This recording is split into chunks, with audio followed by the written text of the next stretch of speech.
Hello and welcome to episode number 605 of Smart Podcast Trashy Books. I'm Sarah Wendell, and Amanda and I are diving into the reviews from the March 2016 issue of RT Book Reviews. It's time for Romantic Times Rewind. And in this episode, you will learn about A Tale of Two Biddies. You'll discover baby bothering and God bothering. But most importantly, are demons a natural fit for the Regency era? These and many other questions will be answered in this episode, and I hope you enjoy it as much as we did. Hello, and thank you to our Patreon community. I have a special hello for Kathy and a compliment for Danny. Danny, your neighborhood flowers are trying extra hard to bloom with as much color and beauty as possible to reflect how much joy you bring to the world. If you have supported the show with a monthly pledge, thank you. You're keeping me going. You're making sure every episode has a transcript hand-compiled by Garlic Knitter. Hey, Garlic Knitter. And you're supporting a form of independent media here in the Hot Pink Palace. So thank you. If you would like to have a look at the different tiers of our Patreon, and if what we do has value, please have a look. Patreon.com/smartbitches. Support for this episode comes from Lumi Deodorant. If you are looking to feel confident head to toe, have you considered making the switch to Lumi? Lumi is a game-changing whole-body deodorant designed by an OBGYN that is clinically proven to block odor all day long thanks to its one-of-a-kind pH-optimized formula. And they have over 300,000 five-star reviews from very happy customers. We have a special offer. New customers get $5 off Lumi Starter Pack with our exclusive code. Use code SARAH30 at LumiDeodorant.com. That's Lumi, L-U-M-E, Deodorant, D-E-O-D-O-R-A-N-T.com. I've been using Lumi for a while, as have my teenagers, who appreciate how very effective it is when you have mandatory gym class. Remember those. But I've also found people talking about Lumi on Reddit. Folks who stress about body odor from changes brought about by menopause, or people who are struggling with self-consciousness, love Lumi because they know that it works. It does, too. When there's gym class and no time to shower or change afterward, Lumi has been a lifesaver. Lumi is formulated and powered by mandelic acid to stop odor before it starts. It's more like a pre-odorant, and Lumi can control odor for up to 72 hours. Lumi's starter pack is perfect for new customers. It comes with a solid stick deodorant, cream tube deodorant, 2 free products of your choice like a mini body wash or deodorant wipes, and free shipping. As a special offer for listeners, new customers get $5 off a Lumi starter pack with code SARAH30 at LumiDeodorant.com.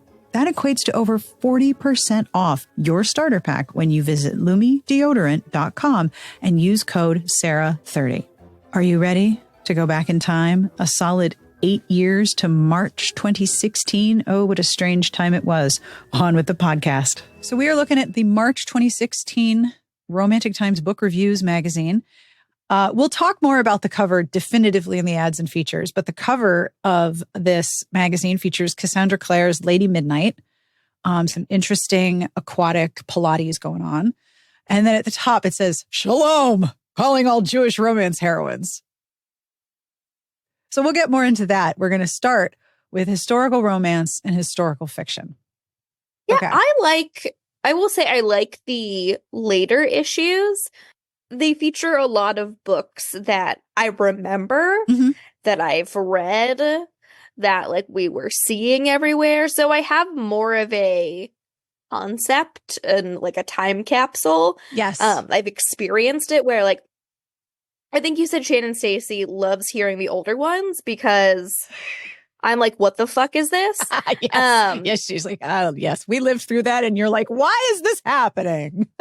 And in fairness, it's definitely a journey. Oh, yeah. But I also like these because I have a frame of reference. Yes. And when you have that frame of reference, you can see how the genre has changed since you were aware of it and how long you've been reading it. Like, I think that's really cool. And yeah, and like how I've interacted with it, like the RT that they plug in this one, we both attended. So. Yes.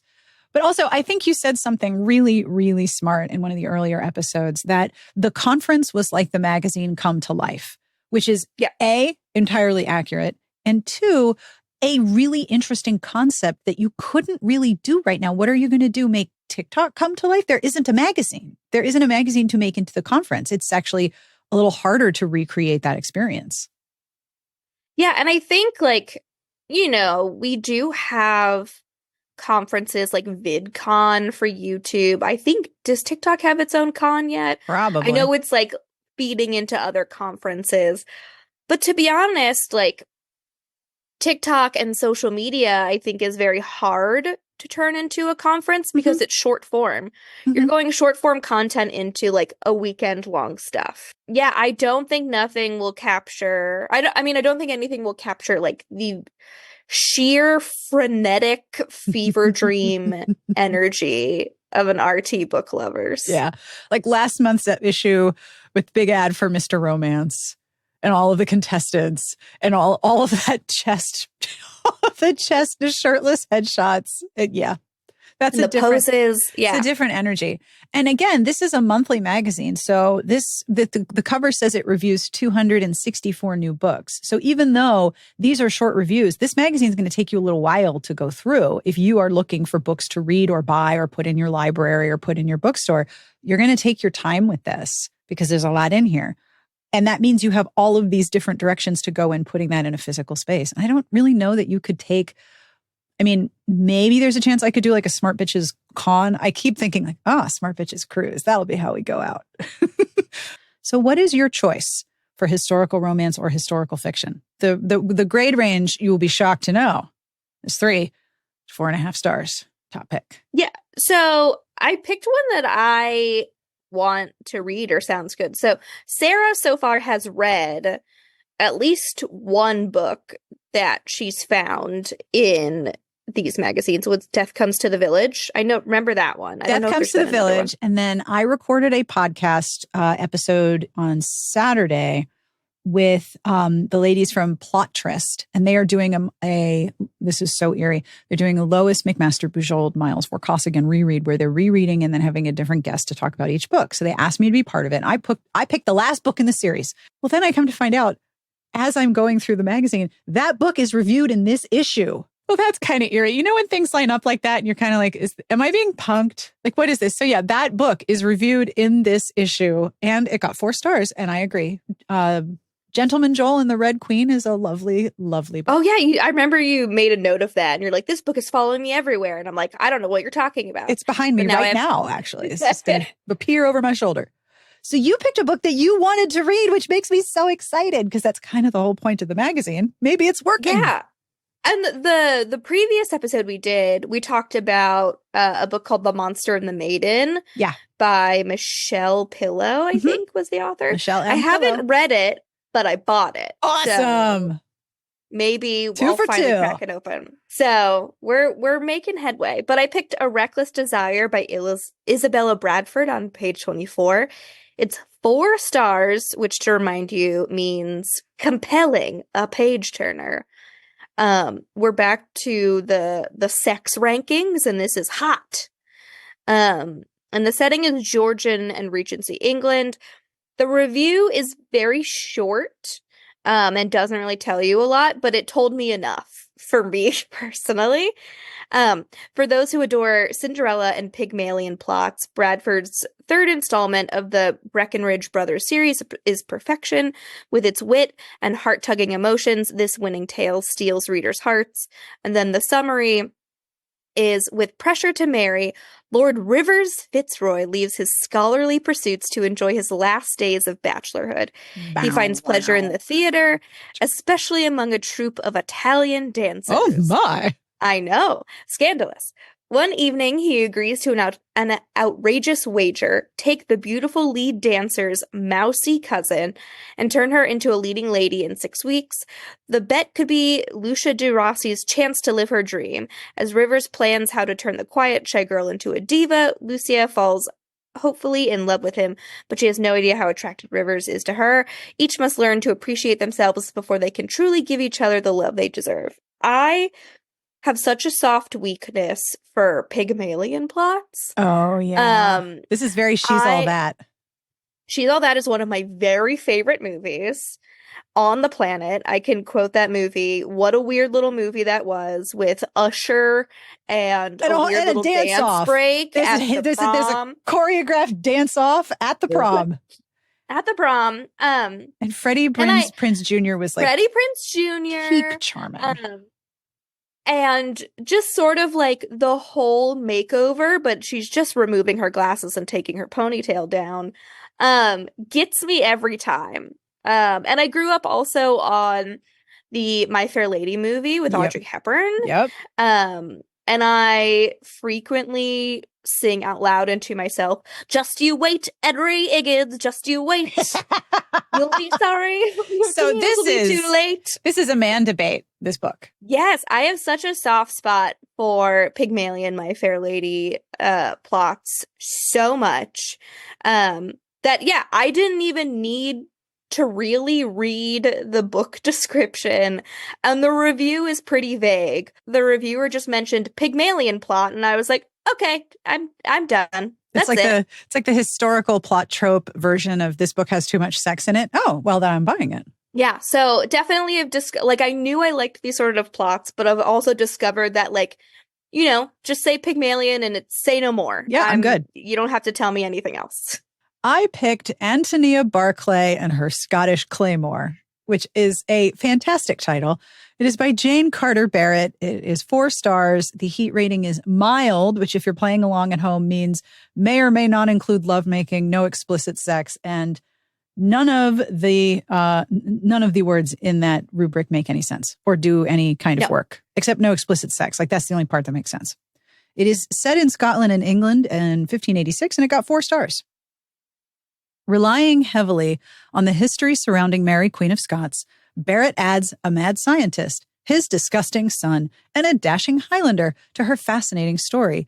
They're all after the attentions of Antonia, and it's a bitter battle to the HEA. Told with over-the-top anachronisms, this humorous novel is a delight to read. Now, the problem here is that I really thought that this was about a romance between Antonia and a sword.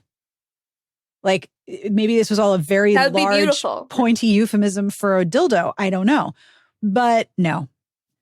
Much to Antonia's dismay, she has outgrown the gangly girl of her youth and into a beautiful woman who is attracting suitors. She is upset, as she is accustomed to such unladylike pursuits as riding the countryside in her twin brother's breeches. Okay.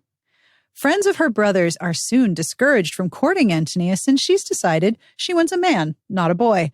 Then she is coerced into attending her best friend's ball. Warned away from the Throckmortons by her old nanny, Antonia is accosted by Rex Throckmorton outside her room and is rescued by Breck Claymore, designer of the famed sword. The young beauty takes Breck's breath away, and it is love at first sight. Now, I just think that it would be much better if she was with the sword, because none of this sounds good for her.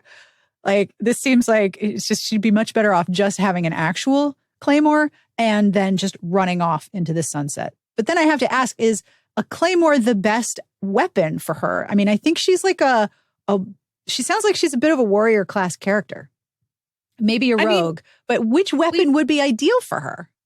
We talked about this too in your notes. You're like, is this like the epitome of like a warrior weapon? Yeah. And of course, like the nerd in me is like, oh, well, there's also a greatsword.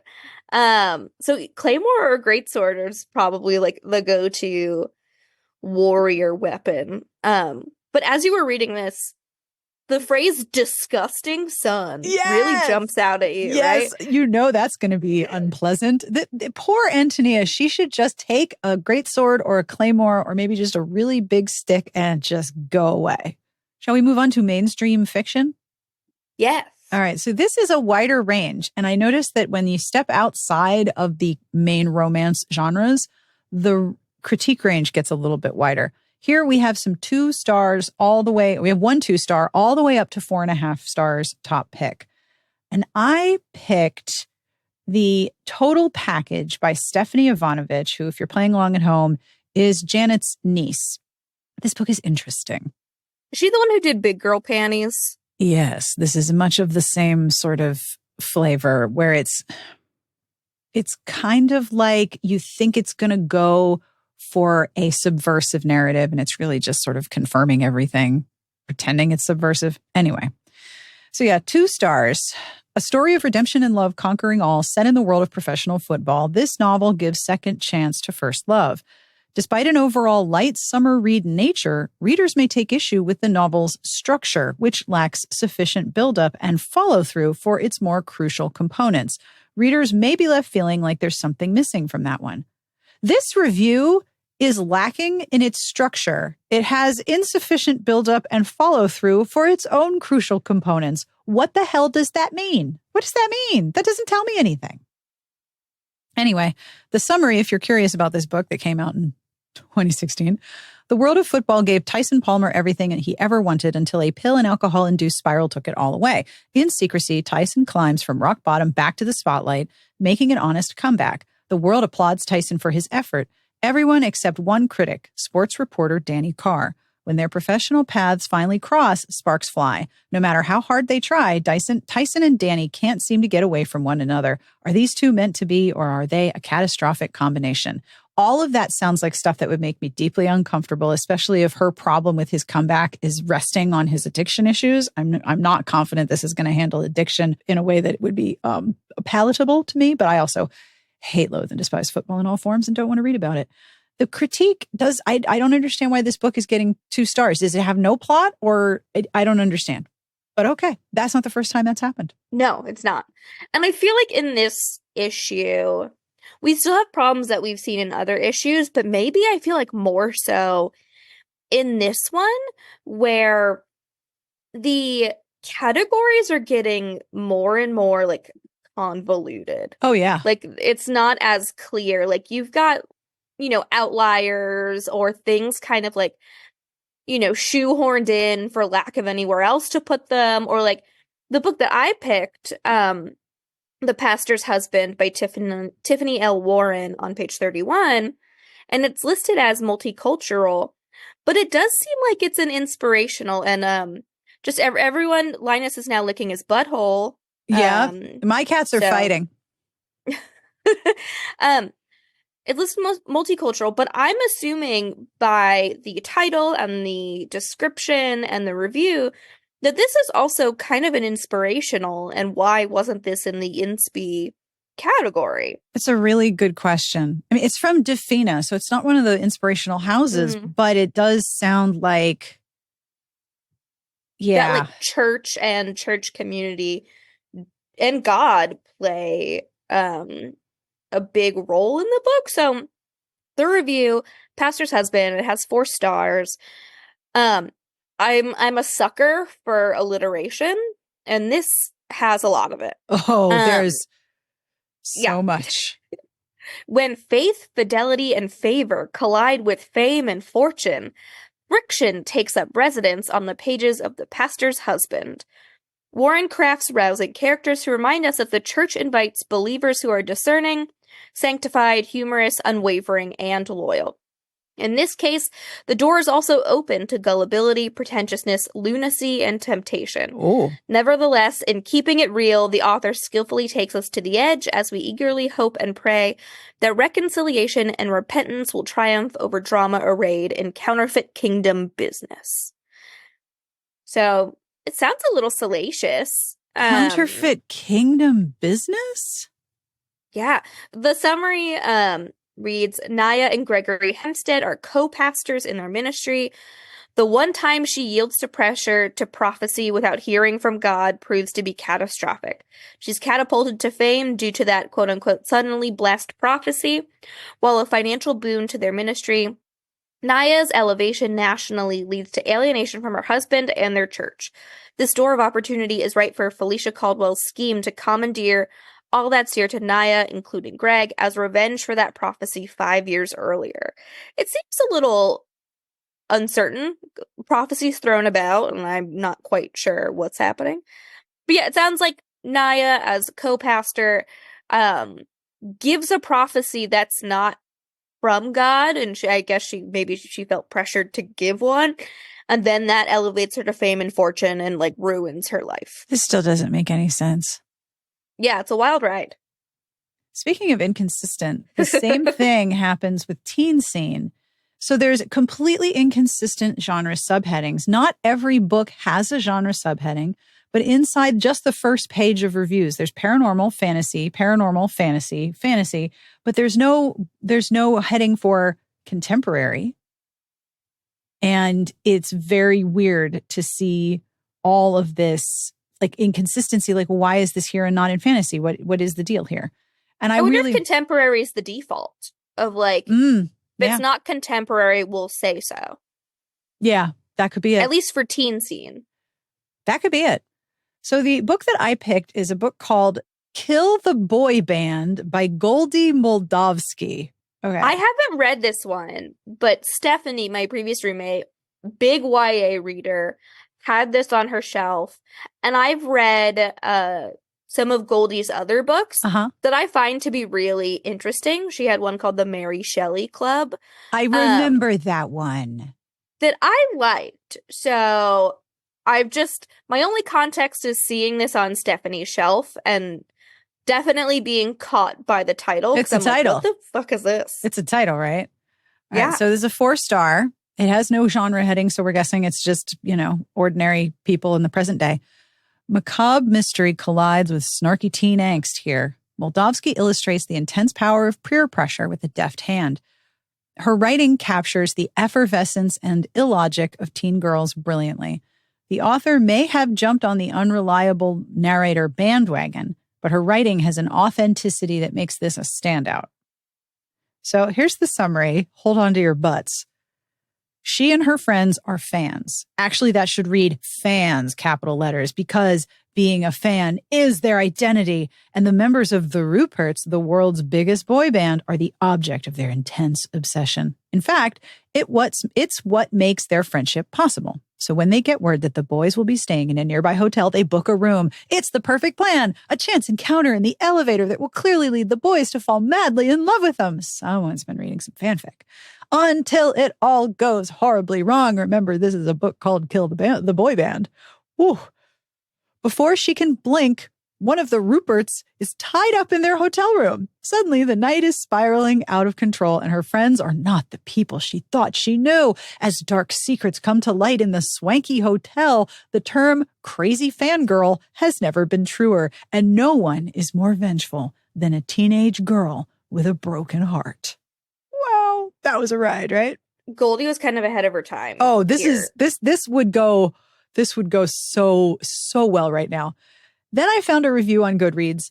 I'm only going to use the first name of the reviewer because I feel a little sensitive about saying, hey, this person on Goodreads said this, like I'm platforming someone who might be vulnerable. So I'm just going to say this person's name is Nicole. And this is the sequence of their reading when they read this book. 10%. OMG, this is crazy. 27%. This is like the Twilight One Direction nightmare. 52%. These bitches are nuts. 62%. This is bonkers. 92%. Tell me they all die. And then the review is, quote, why are they not all dead? My curiosity is at peak level. It is a raging torrent of what? Yeah, because we have like this very toxic stan culture right now. Yes. And then like Donald Glover, what was it, last year or the year before, came out with the Swarm Apple TV show, which is like loosely based on, I think, like the Bay Hive. So taking his life in his hands there. I know. So Goldie, I feel like definitely ahead of her time. 100%. For sure. So I picked the review for 7 Black Diamonds by Melissa Marr on page 35. It's a top pick. Got 4.5 stars. We were definitely in the era of fantasy YA novels having very like purple floral covers. Yes. If that makes sense. And this has a purple flower on it. So the review is, Marr always sucks you in from the first page and leaves you gasping for more long after the ending, thanks to a mix of suspense, action, and romance. The fairy world is wonderfully descriptive, and there's a realistic plot. You won't be able to put this twisty tale down. And then the summary. Lily was never supposed to exist. Her whole life has been a big lie, a necessary one. There's a war going on between humans and fairies, and half-human, half-fairy Lily is stuck in the middle, considered an abomination by some. As she starts a new school, her greatest worry will not be making new friends, but surviving. I never think the word realism when I think hey, I'm a half human, half fairy stuck in a world between two people. In a new school. The new in school. a new school. No, not that. Yeah, I like realism and fantasy can coexist, I suppose, in certain ways. But like this, maybe they mean realism in terms of like a high school experience, but like that's not what you're looking for. Moving on to inspirational. I didn't catch any hats, but I wasn't necessarily looking. No hats, I don't think. Really unfortunate lack of big hats. I know. So these reviews range from 2 to 4.5 stars top pick. I picked on page 44, Dressed for Death, Juliana Deering. Now, this is book 4. Right? I'm not going to say this right. I've been practicing saying this, and this is a word that my mouth is just like, no, we're not saying that. It is book 4 of the Drew Farthering series. And I was like, oh, do I want to read this? So here's what the review and the summary say. They're both very short. If you notice that some of the summaries and some of the reviews are really, really long, and then right next to it will be like 2 sentences, 3 sentences. Yeah.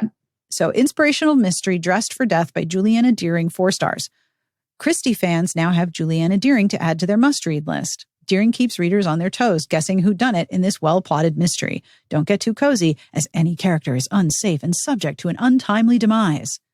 And the summary is, once again, amateur sleuth Drew Farthering, a word I do not like to say for some reason, and his new bride Madeline find themselves in the thick of a murder mystery. But this time the murders become personal and Drew's faith is shaken, and he begins to doubt his calling and usefulness in life. Can Drew, Madeline, and their trusted friend Nick solve the mysteries before they become the murderer's next target? So I'm like, okay. I think your brain wants to short farthering to farthing. Yeah, I think that's what my brain keeps wanting to do. Like I really have to think about it. Otherwise, I'm just going to be like Drew Father or farthing. True fathering. True fathering. So I did a little bit more digging. Like, oh well, this is clearly the latest. So if I'm starting a mystery series with a continuous developing pair across multiple genres, or multiple books rather, I'm going to want to know what's in book 1. So this book is set in the 1930s. But it is a Regency dress-up house party where everyone is in Regency clothes in this house party in the book, which is like, wow. In the 1930s. Yeah, in the 1930s. But then I looked at the Goodreads reviews. Now, we have already established the concept of Jesus by volume, which is a extremely top-shelf rhetoric or rubric for examining what's going on in an inspirational. But Brea has a really good runner-up from Goodreads. Not a good review, and says, quote, "The God-bothering gets steadily more intrusive with each book." God-bothering is the perfect way to describe when the God content is like interfering with the book, and it's just like God-bothering. I love this so much. So second only to Jesus by volume. God-bothering. I don't want to read this. Like, I'm good. I'm fine to not be bothered by God. But I love that so much. I'm so excited I learned this term. God-bothering. God-bothering. So I picked I think it's the only 2-star rating in this section. On page 45, it's called From Bags to Riches by Sandra D. Bricker. I didn't really read the summary because I feel like whatever I needed was in the review. The concluding book in Bricker's Jesse Stanton series is great for wrapping up some loose ends, but overall, not much happens. Some plot points that should have taken just a few pages are dragged out, whereas others, namely the reality series storyline, are mentioned and then completely forgotten. This is the part where I was like, yep, the scenes with the baby are grating because they are so outlandishly unbelievable. What? I was like, what baby? Whose baby? Where's there? How did that? The babe with the power? Where did the baby come from? I know. I was like, the scenes with the baby are, and also a reality TV series. Is the baby on a reality show? Where's the baby come from? That is so wild. Oh my goodness. The baby bothering. Baby bothering and God bothering. That's what we've got. Wow. This is quite a good issue. I'm very excited about this. Shall we move into mystery, suspense, and thriller? Yeah. Again, 3 to 4.5 stars, top pick, big yawn, whatever. I would just like to call out some of the series names that I noticed in this section. We have the League of Literary Ladies mystery, the Popcorn Shop mysteries, the Webb's Glass Shop mysteries. And at this point, I'm wondering, because there are all these cute like series names and then the pun titles and then the images with the cat and the dog. You know how when you are like publishing a book and you have to look up whether the title has been used before, how do you then come up with like the series name? Because they have to have all been used by now. The Magic Chocolate Donut Shop Dog Walking Mysteries? Like, what are we doing? How do you even find one anymore? Some are very creative. And I think in previous issues, Inspirational was really like grabbing us with like the quirky plots and stuff. I think now in the older issues, or the ones we've talked about most recently, the mystery and thriller section has really been catching me. I think like the previous one was like Bark M for murder, and then we had a hole in Juan. Out of the dying pan. Yeah. Yeah. And so I think now the thriller mystery section is grabbing me in terms of like quirky, weird books. Oh, yeah. We got quirky and weird. So the one that I picked is actually the 31st book in a series. I'm not starting with this one. I just want to say book 31. Jesus. Right? What are they up to now? Is it still going? No, Anne Perry died. Is Anne Perry the one that murdered her mother? Her friend's mother. Her friend's mother. Yes, the movie something Heavenly Creatures was about her and her friend, and they were imprisoned for murdering her friend's mother because they were going to be separated. And then she was released from prison and moved to England and changed her name and was anonymous pretty much until that movie came out. She's the one who murdered her friend's mother. Yes, that is the only frame of reference I have for Anne Perry. There was one more book in the series, it looked like. It went to 32. All right, then. So Treachery at Lancaster Gate by Anne Perry, 4 stars. Filled with emotion and details about how people lived and thought, Perry seamlessly combines historical fact and fiction with this highly plotted mystery.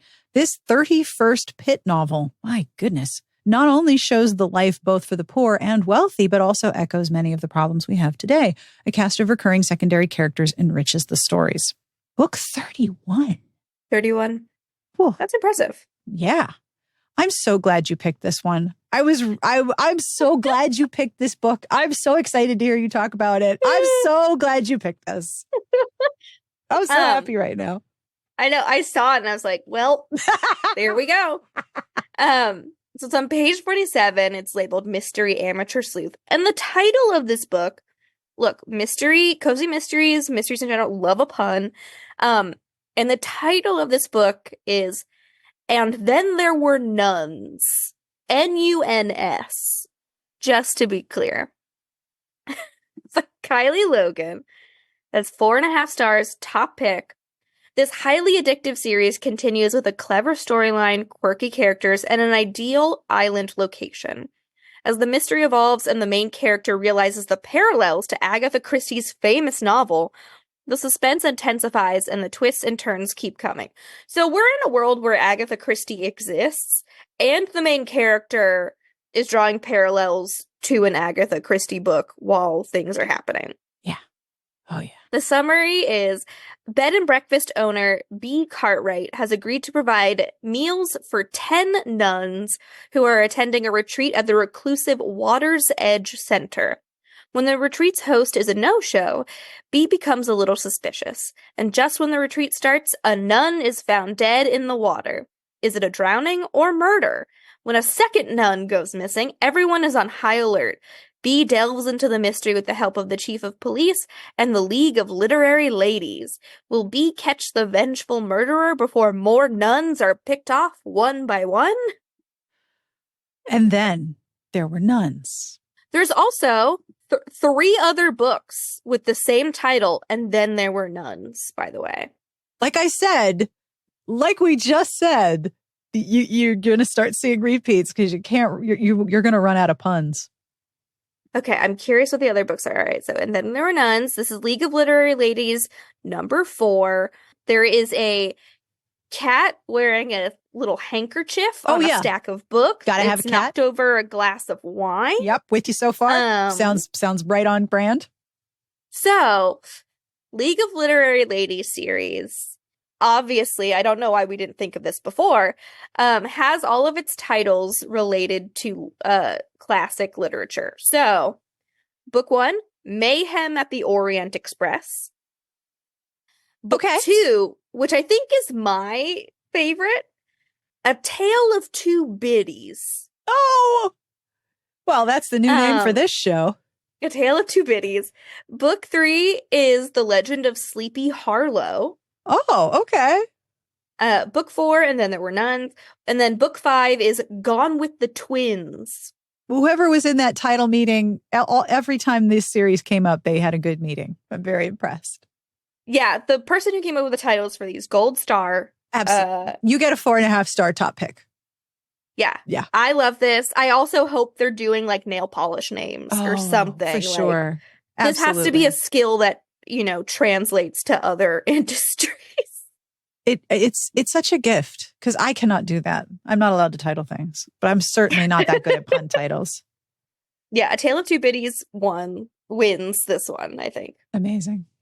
Well, welcome back to A Tale of Two Biddies. We're moving on to romantic suspense. The range here is 4 to 4.5 stars top pick. And I was not really super excited about any of these, but then I do have a question on page 53. Okay. So we've established that other genre sections have subheadings above the title that tell you what even more specific genre it is. So inside mystery, suspense, and thriller, it's going to tell you historical, mystery, amateur, sleuth. So this is inside romantic suspense, but it's labeled paranormal. And I don't get it because there's a whole other paranormal and urban fantasy section. It's not like those sections don't exist. They're here, but we're going to okay. All right, this is not I cannot die on this hill. Paranormal, Her Fierce Warrior, Paige Tyler, 4 stars, hot. As another hybrid shifter is discovered, the action takes a backseat to the romance. It's a fine balance, but the characters are written with such compassion that readers will continue to be charmed by the X-Ops series. Finding a lone hybrid in the mountains of Tajikistan is definitely not part of Angelo Rios's mission. I mean, things happen, Angelo. To ensure her safety, he has to get her to headquarters and under the care of their doctor, Zarina. Fortunately, Minka's inner self is calmed by her contact with Angelo, and the two are instant soulmates. As she learns to control her abilities, their emotions take over. There are members in the DCO who only see Minka as a tool, and Angelo is afraid of what will happen to her when he returns to his unit. Also, the organization must stop 2 doctors from using stolen DNA to create new hybrids. As you do. How is this suspense and not paranormal? We got shifters and shifter politics. It's interesting because I feel like we have to consult previous issues we've covered because Paige Tyler's this is the SWAT team shifters. This is a SWAT team shifters. Yeah, has been in the issues, and I can't remember if they wound up in suspense or if they wound up in paranormal. It's a really good question. All we're asking for is consistency. Yeah. And a rubric that makes sense and we stick to it. And I just want to know what they mean by lovemaking. It's always going to bother me. What is that? Where does that mean in terms of mouths and body parts? I need specific This is way too broad. I don't get it. So what was your pick?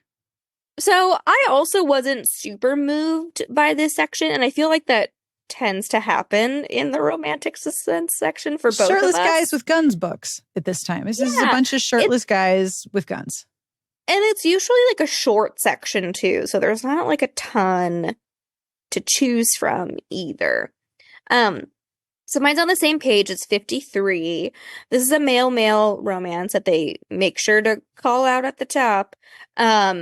It's called The Secret of Hunter's Bog. Wow. In the notes, I put The Secret of Hunter's Dog. Yeah. That's what That sounds like a book I would be interested in reading. By Allie Blue. It's 4 stars. It's rated hot. And this goes back to when we were talking about the Melissa Marr review of words being in there that feels redundant. So the review is, Blue is back with another thrilling tale of love in unlikely places and with unexpected twists. This new story not only pairs new love with past intrigue, but with a dash of mystery and some sexy romance. Fans will love this new tale and new characters. Okay, new love and past intrigue pairs with a dash of mystery and sexy romance. That's the same thing twice, isn't it? Am I going crazy? No, not only is that the same thing twice, but it's like 60% of the books in here. That is a big word salad of nothing. Yeah. Like, that tells me... Okay. What is the title of our podcast? A Tale of Two Biddies. So welcome back to A Tale of Two Biddies. Where we have some past intrigue and some sexy romance and a dash of mystery. A dash of mystery and some past intrigue. And then, like... It's either a word salad of nothing or a 7-layer bean dip of yuck, and there's nothing in between. Cool. I would love a 7-layer bean dip right about now. But the summary of this book mentions that one of the heroes is the owner of a luxury camping goods store. Oh, wait, this guy invented glamping? I guess so. This guy invented glamping. I've never been in a luxury camping goods store. I mean, like, one, I'm not the target audience for any camping goods store. But, like, I've been in an REI. I swear nothing puts me to sleep faster than walking into an REI. My attention levels immediately plummet the second I step into an REI, and I start yawning. I get so bored being in an REI. I don't know what it is. So, like, if I were a baby and I was, like, fussy at night, just take me to an REI and you'd be fine. Is this like the equivalent of driving around at night and going to, like, listening to NPR at 11 at night so the baby goes to sleep? Just take me to an REI.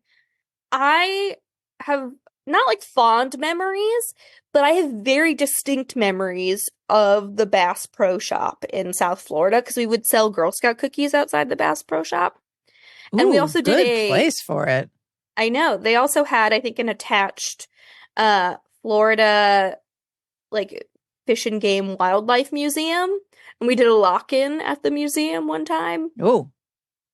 But, like, there's something about a Bass Pro Shop that feels religious. Oh, they're... Like, yeah. It's like a mega church. It's like a mega church. Cabela's is the same way. I think there's one in the Midwest that's like a giant pyramid. I think it's in Tennessee, maybe. I don't know. But there's it's like one off of the highway in Pennsylvania that has a big glass pyramid. A Cabela's. It does look like a mega church. You're very right about that. Yeah. So there's something about a Bass Pro Shop. I haven't been in one in years, probably decades, actually. That feels like this is holy ground that we're on.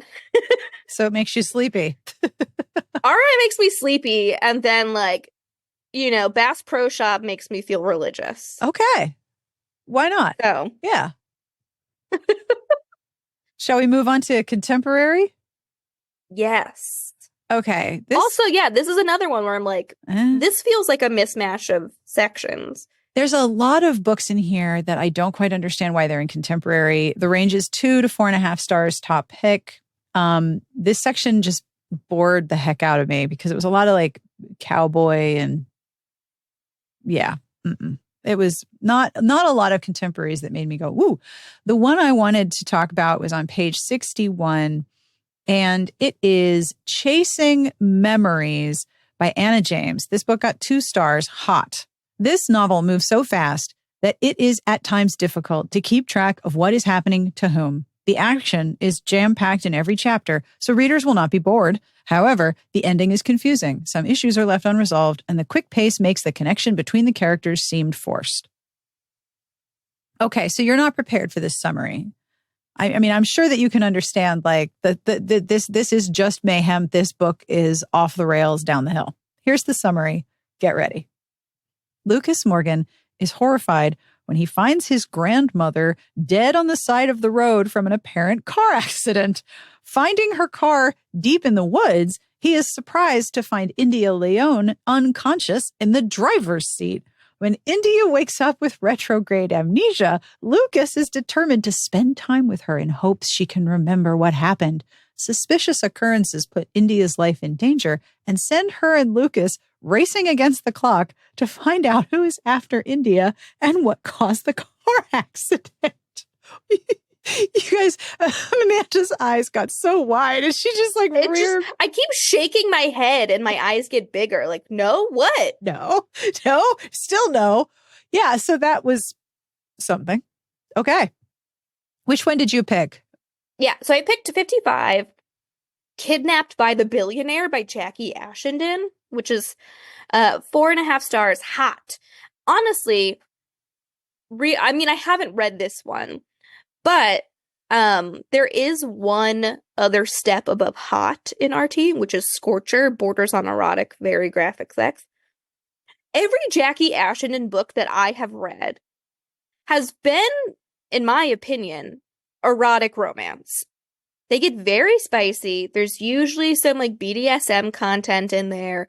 So I was really surprised this wasn't there. And it's part of the Nine Circles series, which I've read some of the later ones. I think I've read them out of order and not all of them.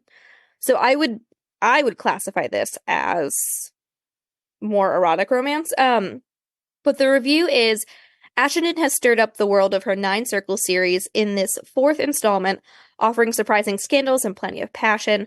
She's a master at crafting tension and desire, making an unlikely romance something redemptive and utterly compelling.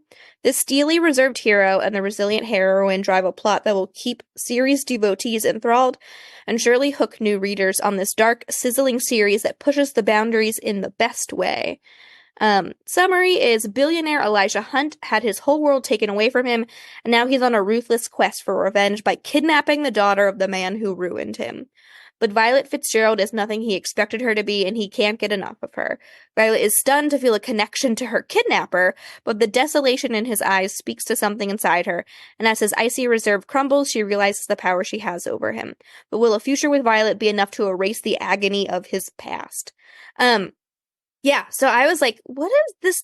Feels more like it should be erotic romance, as most of Ashendon's books are. And then I'm like, what the hell is she up to these days? And apparently, writing small town romances, which makes me sad. Not my bag. No. But yeah, her latest book is Right Where We Belong, which is book 3 in Small Town Dreams series. Well, it's set in New Zealand, it looks like. That's where the trend went. And has like, a picture of, it's a very beautiful picturesque cover of like mountains and trees with like a cabin. And I'm like, that's not what I'm familiar with. That's not the hot, spicy stuff I'm used to. I will never understand. And this is an old trope. Like, I'm not saying that I don't know that this is a trope. I know this is a trope. I will never understand the trope of someone has done me wrong, so I'm going to take it out on their daughter. Like, we don't even have enough time in this episode to unpack all of the sexism and misogyny that is present in that trope. You have done something wrong, so I'm going to harm your children. And it's usually sexual harm or kidnap. Like, why? I understand that it's a trope, but I do not understand. That's fair. Moving on to science fiction and fantasy, as I already mentioned, my pick is Gentleman Joel and the Red Queen, and this book is indeed following me. I read it last week for a podcast that I just recorded. That podcast will be out in September.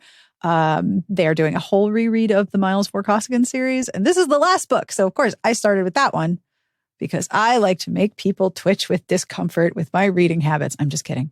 This book got 4 stars. It is science fiction. And I feel very, very, very qualified to tell you whether or not this is a good review. Fans of the Vorkosigan saga will either be thrilled or disappointed in this volume, which is dedicated to the Vicereine Cordelia and her adjustments to widowhood. Spoiler for the whole series, y'all. Sorry. Character development is absolutely on point here, and the Vicereine, Admiral Joel, and Miles Vorkosigan show their colors as they have throughout the saga. Although well packaged and presented, the social aspects in this novel are more representative of today's values and mores than that of a far-flung world with colonized planets and warp technology. How do you know?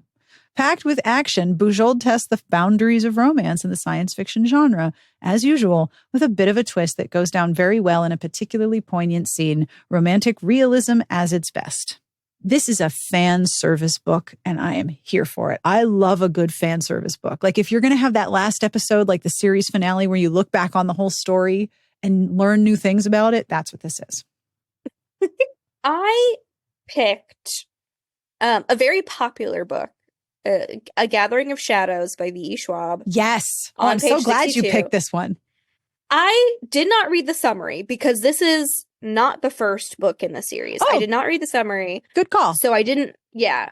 I just read the review and I'm like, why the fuck haven't I read this series yet? Because this seems amazing.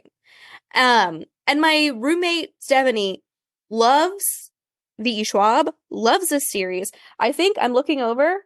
I have book 1 and book 3, but not book 2 on my shelf. I think I bought them used. So I have A Darker Shade of Magic and A Conjuring of Light on my shelf, so I could start the series. But I read the review, and it's a very long review compared to the other ones. And after reading it, I'm like, this sounds so fucking cool.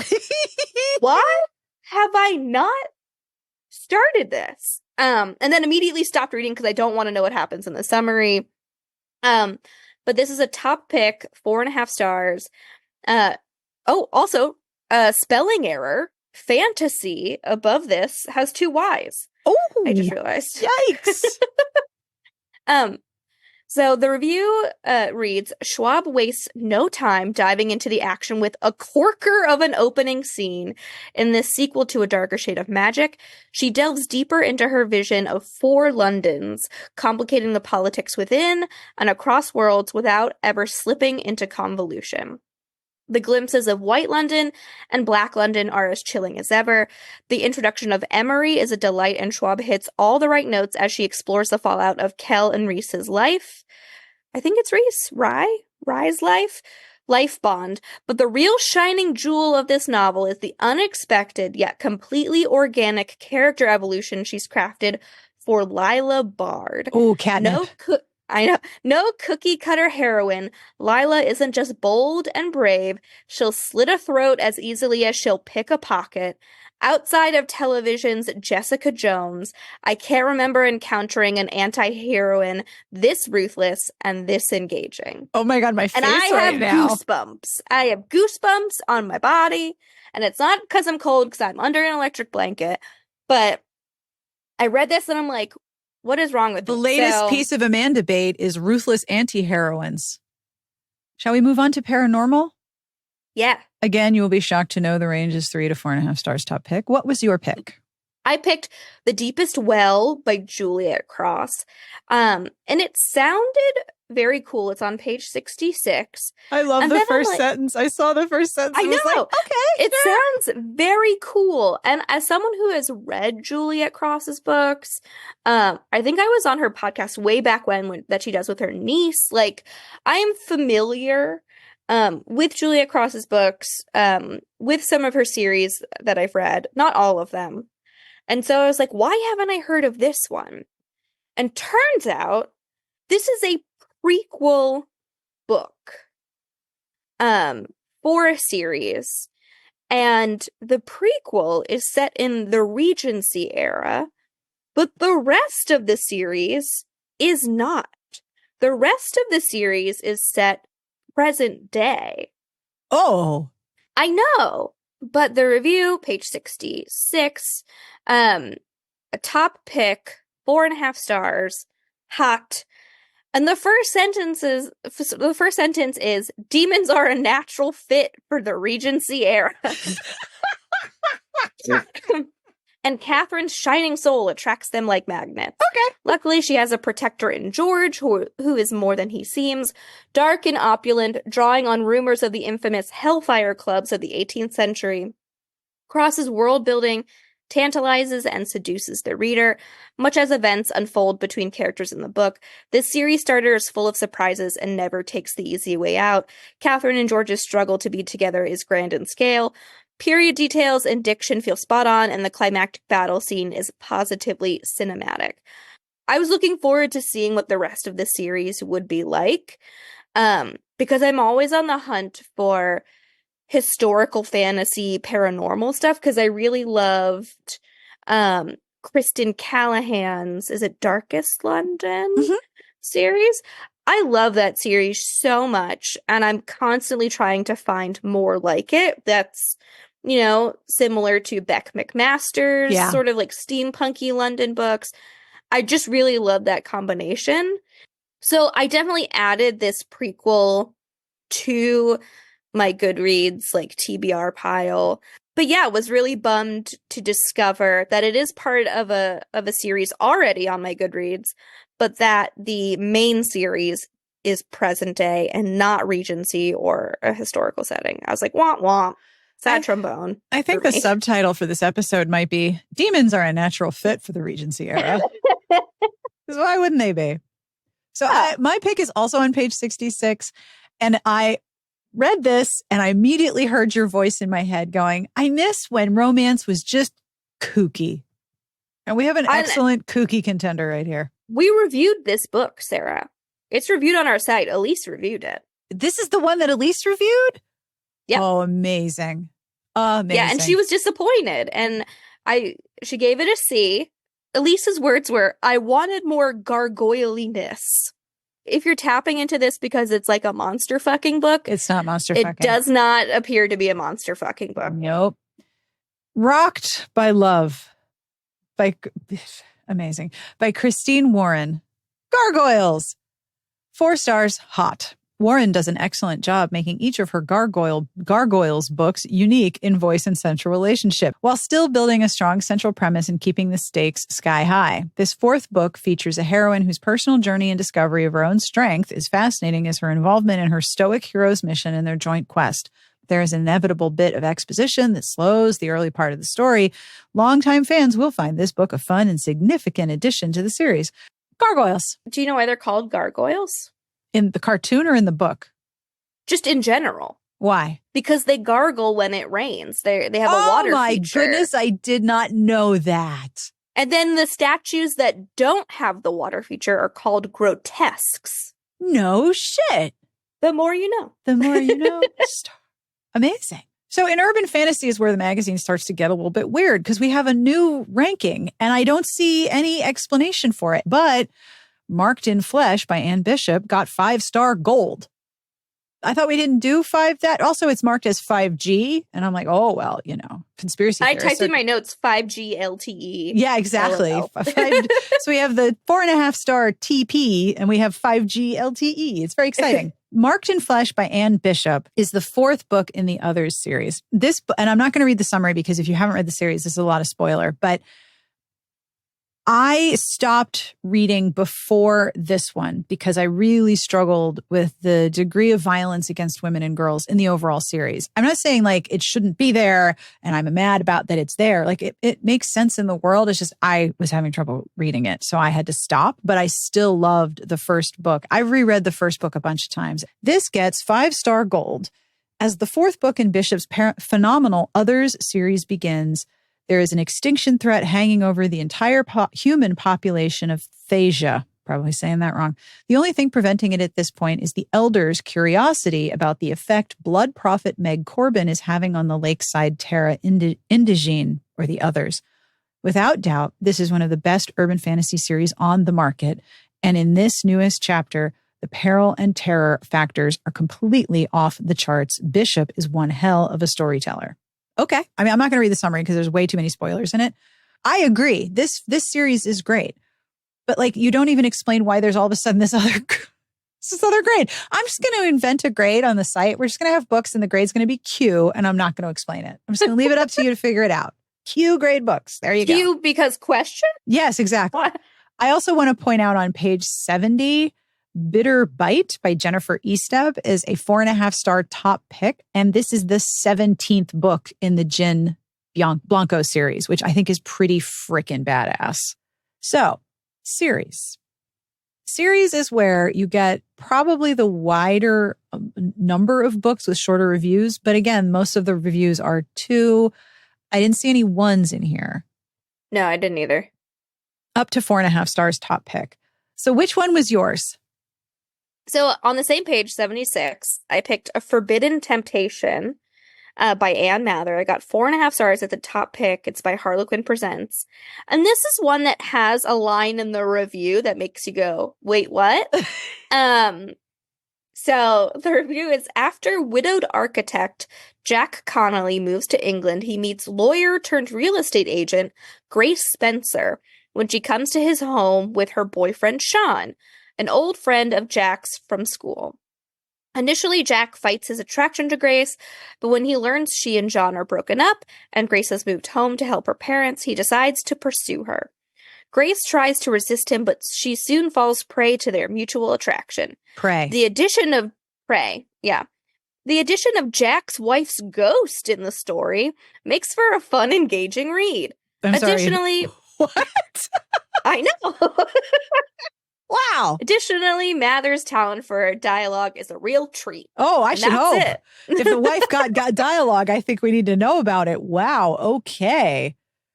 Yeah. So of course, the sentence that made me go, wait, what? Was the addition of Jack's wife's ghost. Okay. Awkward. I know. Look at that hair on that hero, though. Like, oh my God, he's over. got. Okay, so if you remember George Michael in the late 80s, early 90s floppy hair era, that's what we've got going on here. Look at that. All right, one more to go. We've reached erotica. We have reached the erotica. We've reached it. Now we have another 5-star gold. I don't get it. The 5-star gold in this section is Sinner's Creed by Kim Jones, 5-star gold. Again, I don't understand. Is back when motorcycle clubs were. Yeah, this was a This was a motorcycle club book. None of these were really like, ooh, I want to talk about this. There wasn't anything that really grabbed me here, except for the part where we had another 5-star gold. I'm seriously going to invent a new grade letter on Smart Bitches. It's going to be Q, and everyone will be confused. What did you pick?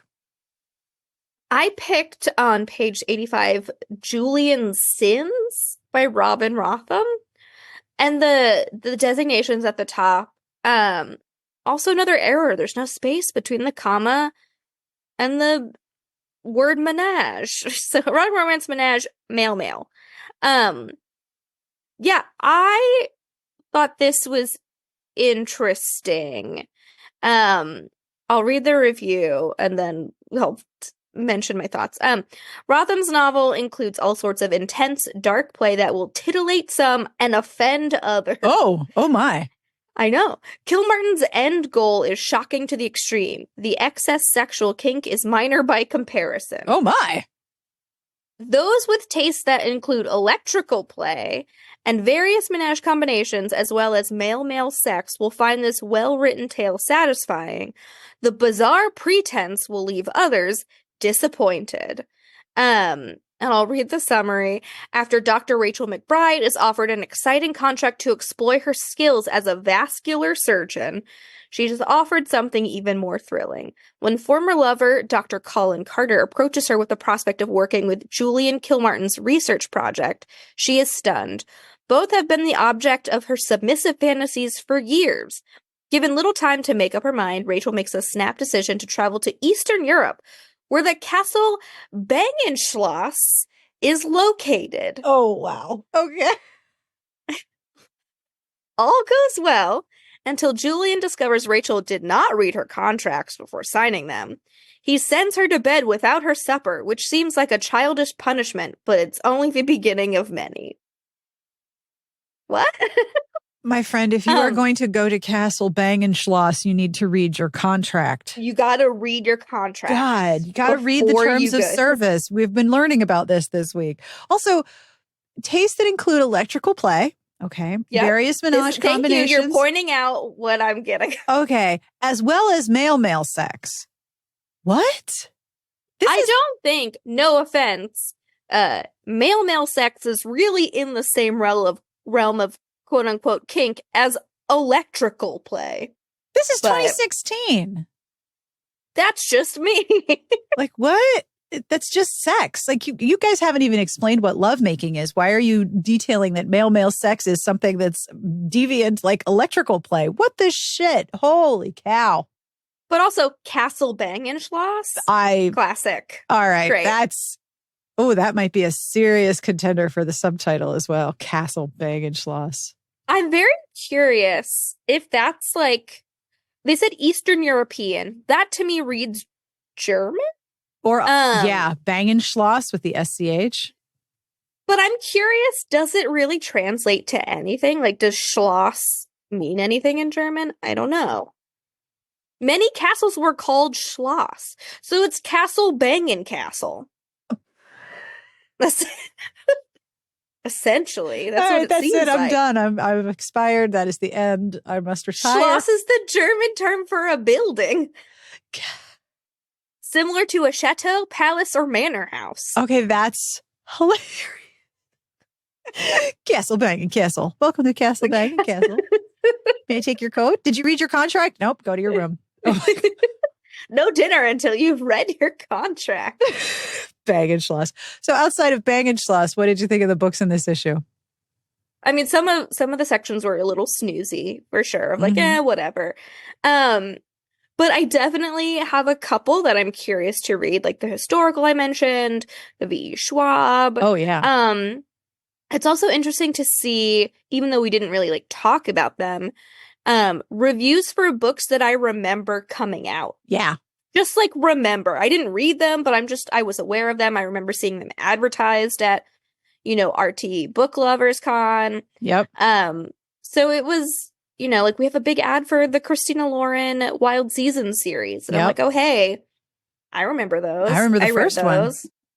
So I really liked looking at most of these sections just through a lens of like, oh, hey, I remember that. And then there were nuns. So, and Antonia and her claymore. And Castle Bangin' Castle. So this was a good one. Yeah, Antonia should just go to Castle Bangin' Castle. She doesn't need to talk to any of these other guys. Take your claymore. Go to Castle Bangin' Castle. And that brings us to the end of this week's episode. Thank you so much for joining us for this trip back in time. I will have links to all of the books that we talk about in this episode.